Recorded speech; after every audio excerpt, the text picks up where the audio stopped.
I'm ready. How we doing? Here we have Doing great. quarterback coach Sean Reagan. Questions for Coach Reagan? So Sean, start with the obvious one. I mean, analyze the top two quarterbacks. What have you seen? What are you on? Well, 14, 13 practices? yeah, I whatever? think today was 13. What? Yeah, today was 13. So up until today, been some promise. Gotten better each and every day, both of them. Each one of them have improved on something that they wanted to improve on, executed a high level, and then today happened and we were not very good. All right, probably our worst day at quarterback today, but up until today I've been very, very pleased with where we are at that position between Garrett and Nicco. They've come a long way. I think going into today, between the two of them, we were somewhere around 70% completion percentage. We're in the upper 80s, low 90s in decision making in our run reads and RPOs, so really, really good.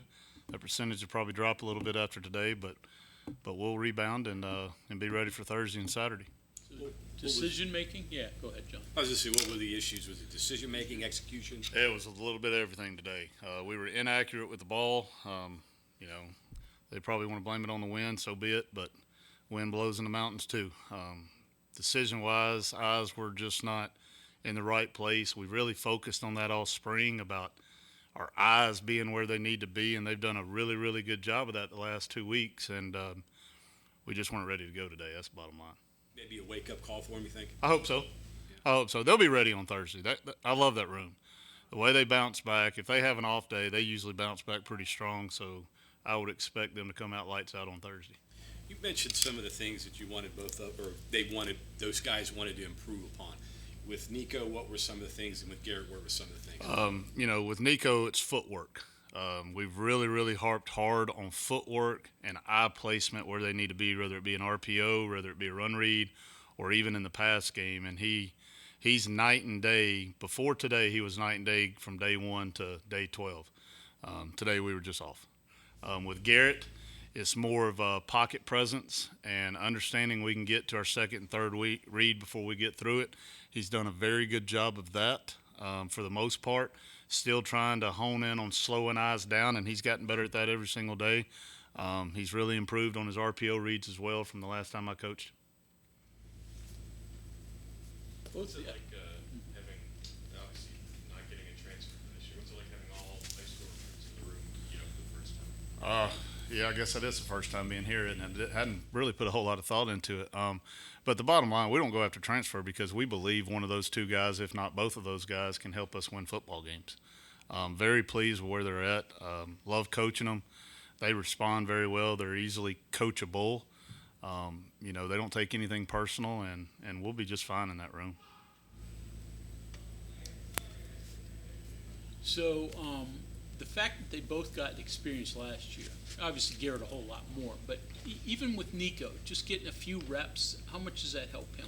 I think, Garrett definitely got more because he was the number 2, but even with the last game, just Nicco having, almost 3/4, right at 3/4 of experience in that game, it goes a long way. Like, you can't take for granted the reps that you get in live action, and especially in Big 12 play. I think that goes a long way. I think he's more comfortable. He's learning the terminology of the offense. I think he's more comfortable with that each and every day. He really enjoys what we're doing offensively, which goes a long way. So I'm very pleased where he's at. How different is it to coach RPO quarterbacks as compared to drop back or, just that aren't doing it? And how difficult is it? How different is it for them? Well, from coaching them, I would say if you got a true pocket guy, like, everything has to be truly on time, 1, 2, 3, ball out, ball out. Well, you're a little, I guess, more lenient with athletic guys like Garrett and Nicco, to where I'm more like, look, if you got green grass, take off, use your legs. And we've done a better job of that so far this spring, getting yards with our feet, even when we call pass plays. But I think that's probably the biggest difference. You're a little bit more lenient and more coaching them to take off than you would with somebody who can't run or a true pocket passer. Those guys, it may not just be a first down, it could be a touchdown. Exactly. Exactly. So It might be better than throwing it. yeah, that's right. And, and it goes with the run game too. In the past, I guess our first 3 years, you could say, is we were if we were running the football, we were handing the football off. There wasn't many run reads to it, but we've added a few run reads to our run game this year, just because we've got two athletic quarterbacks that can handle it. What is it in particular that you've noticed from Garrett, especially through the years? Because been here obviously several springs now. This will be the first one he's really, truly chance to start. But on and off the field, just his progression. What have you noticed from him? Yeah, Garrett's got all the energy in the world. Okay, so y'all know him pretty well, I'm sure, but he's got all the energy in the world, and what that's done is with age he's matured and taken that energy and turned it into leadership, and that's gone a long way for Garrett. What about yourself in terms of coming back and coaching quarterbacks? How's that been? It's been great. I guess you could say a new fire. I'm excited every day to go in that room and coach those guys. I love that position. Grew up playing it, coached it. Well, I've been coaching, I think, 24 years. Coached quarterbacks, probably around 20 to 21 of them at the high school and college level. So that's where I'm comfortable. That's where I feel my best at, and glad to be back in that room. So take a look at the younger quarterbacks. You talked about the first two, from Sean Boyle all the way through. You got a bunch of other guys as well. We do. Sean's the only other one on scholarship, and he's come a long way. I mess with him all the time. I'm like, look, man, you should be getting ready for prom, and you're out here playing Big 12 spring football. So, because he gets frustrated from time, and you have to warn those young guys that, look, in the winter, you're in the classroom, you're learning the playbook. You can answer the questions on the board. You feel good about yourself. You go out to practice, and it's 1,000 miles an hour. So he kind of hit rock bottom probably the first week and a half, and then we started picking his reps up, and he's getting better. He executed, I think he had 15 snaps in the scrimmage on Saturday and got 12 pluses. So he had a pretty good day on that and executed pretty well out there today with the reps that he had. So he's come a long way too. He's got a long way to go, but he's come a long way. You said the other day that he probably runs better than they anticipated when you recruited him. Yeah, I think sometime last week, can't remember what day, but I think he hit 20.5 miles an hour. So he's got some speed to him. Taking away this practice, up to this point, what have the quarterbacks done the best or improved the most from where they were last year? I think, well, it's hard for me to say really from where they were last year because I wasn't in that room, and I didn't pay a whole lot of attention to them. But I'll say this, from what we've harped on from winter to now is their eye discipline. It's come a long, long way. They're starting to see what they're supposed to see. So I have a saying with them that's see a little, see a lot. And what I mean by that is don't worry about the big picture as much as what you need to be worrying about on that play, whether it's eyes on a safety, he gives you the answer. Okay, everything else will take care of itself. Just do your job. There's 10 other bodies out there with you. Count on them to do theirs. You do yours, and the offense will run itself. Any carryover from what Graham was teaching them to what you're teaching them? There's probably some, especially in the pass game, footwork-wise. I don't think we change anything with their footwork and their drops. We're just like the pass game has been the same since I've been with Neil since 2008. We may have changed terminology of what we call a pass, but even with Graham, it was still the same as what we were doing before. The only difference is in the run game, we're probably a little bit more, I guess, dynamic or diverse in what we're doing this year, being that we have two athletic quarterbacks, so that's probably a little bit different. They've got more run reads for them. We're doing more RPOs this spring, trying to practice those. I don't think we called many RPOs last year, but other than that, there's not a whole lot of difference from what we're teaching. So you haven't had that mobile quarterback here in the past. Any other point, Troy or any other stops that you've had guys like that? We've had some athletic quarterbacks at Troy, so we got some experience with that, and it went really well down there, so hopefully that'll carry over. Same type of plays, or is the whole RPO game changed things so much? No, we were doing them there too. It's not that we're going to live and die by the RPO, but that just gives us an answer for what defenses are doing. I just think you got to be diverse because defenses are throwing a lot at you too. Now, on the flip side of us offensive coaches, we're throwing a lot at the defense too. So you just got to have answers, and if you know what those answers are, you'll be fine. Everyone talks about coaching technique into quarterbacks, but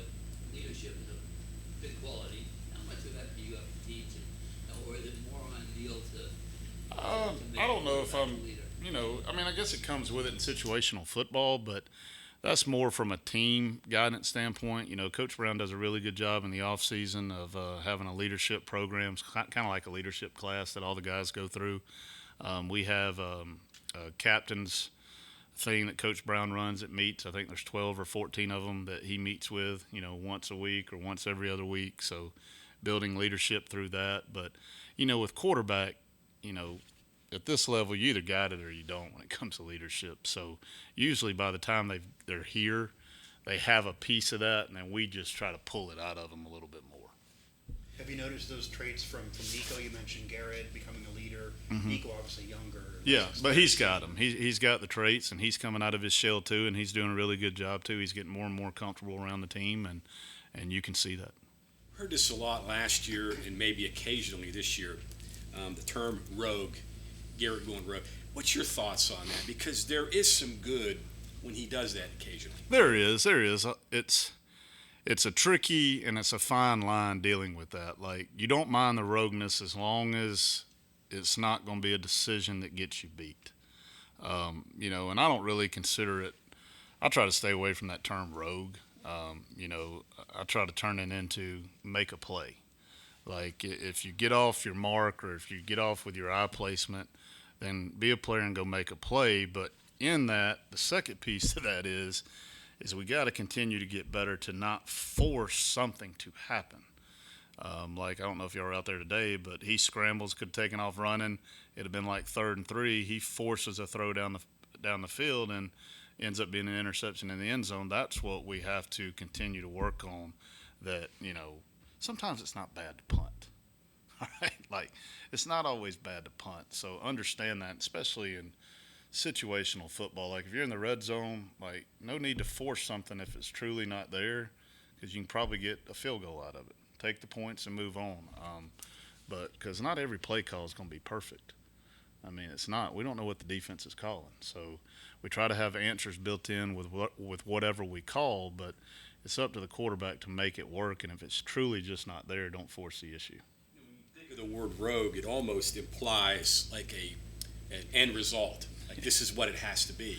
And, you know, how often is football like that? Exactly, and that's the great thing about having athletic quarterbacks is, you know, if you sit there and call a pocket pass, well, with Garrett or Nicco, that could turn into a 35, 40-yard scramble run. You know, decision-wise, maybe somebody was open, but if you turn it into a big explosive play, you're going to get a plus in my book. What do you get out of Saturday? With fans in the stands, quarterbacks change a little bit than what they're, or players in general? Hopefully they won't. You know, we've been in the stadium, I think, 3 times now, if I'm right. So, you know, it shouldn't be really any different. They'll be excited. It's a spring game. Anytime you put a game behind something, you know, your emotions are going to be a little bit higher. They need to control that and continue to do what they've done really well this spring is, you know, control your eyes, make the right decisions, and allow the other 10 people to help you be successful on offense and not try to do too much.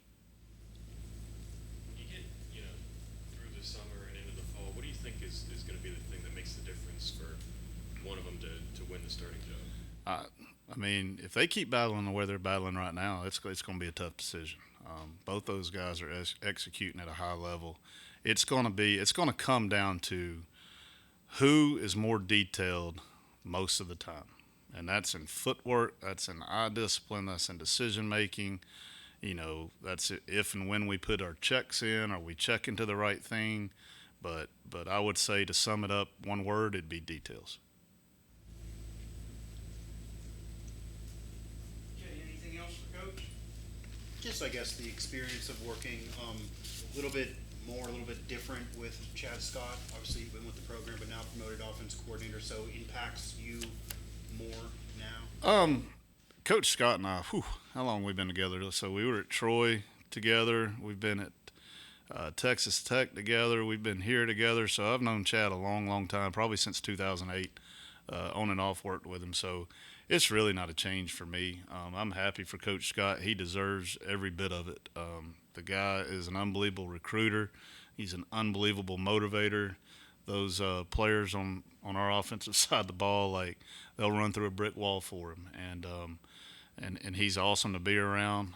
He's doing a great job, but as far as affecting me, I don't think so. I just come to work, do my job, and try to help him the best I can with the pass game, marrying it up with the run game when we script, and do it each time we come in the building.